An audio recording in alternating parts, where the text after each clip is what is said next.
Hey guys, Fletch the Football Observer here, and today's Fletch Talks video is going to centre around the Champions League group stage draw. The Champions League's return is almost upon us. The qualifying rounds have been completed. The teams were all sorted into their pots earlier, and UEFA officials and representatives have since made the draw for the beginning of the Champions League, which is likely to begin again in the middle of September. And the draw has certainly thrown up some interesting and exciting matchups ahead. We're going to begin with the current holders and defending champions Liverpool. They've been drawn into Group E for this season.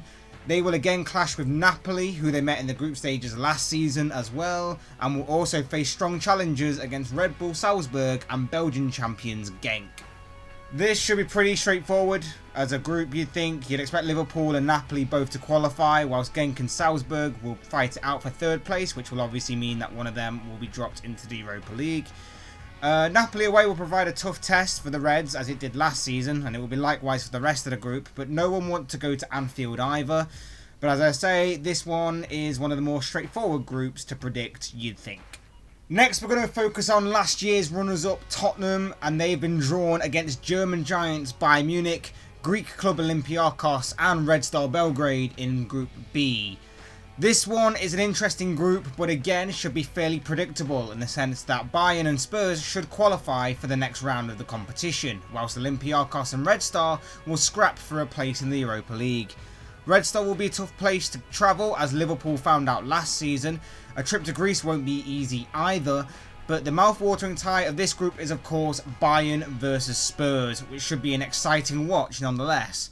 But as I say, regardless of those results, those two teams should have enough quality about them to qualify to the knockout stages. How about one of the favourites then? How about Manchester City? Well, they've been drawn into Group C along with Shakhtar Donetsk, Dynamo Zagreb and Champions League debutants Atalanta of Serie A.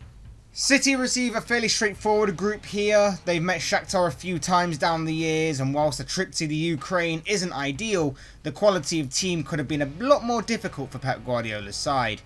City are very likely to qualify from this group, and then you'd probably predict Shakhtar, but for the second spot it's quite wide open.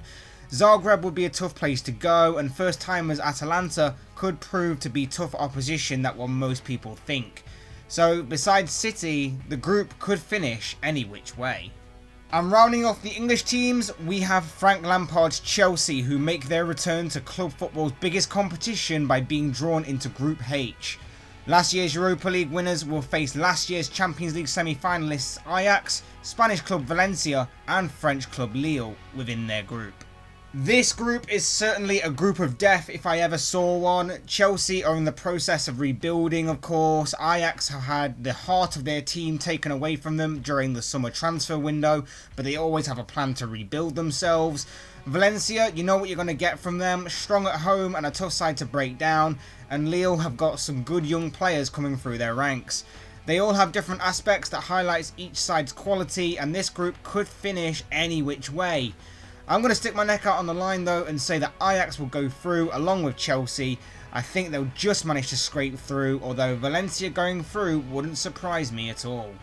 Elsewhere, Real Madrid, this competition's most successful club, have been drawn into Group A. They were in Pot 2 and were drawn alongside French champions PSG. And then afterwards, Club Brugge and Galatasaray were drawn out in that same group as well. Madrid will obviously want to put last year's disappointing season, both domestically and in Europe, behind them and want to focus on retaking their crown this season. You'd expect them and PSG to qualify in this group, as both sides normally do, but it's beyond that point that both clubs will possibly struggle. Again, this group is pretty much straightforward to predict, with those two giant clubs from their own countries qualifying and leaving Brugge and Galatasaray to fight it out for a place in the Europa League as a consolation prize.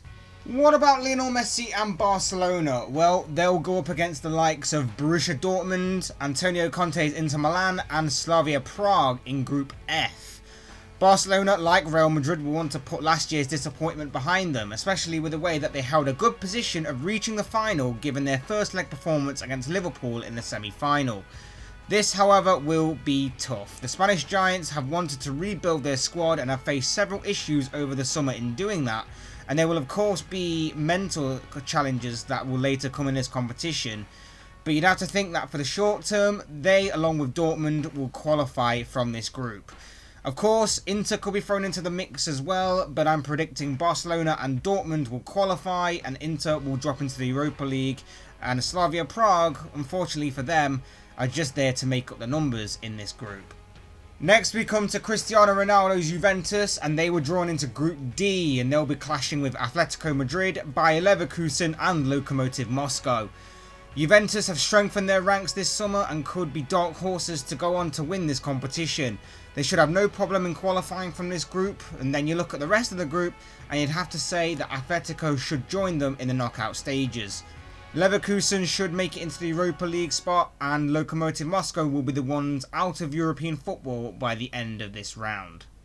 And in the final group, we have Zenit St. Petersburg, who were drawn into Group G along with Benfica, Lyon and RB Leipzig.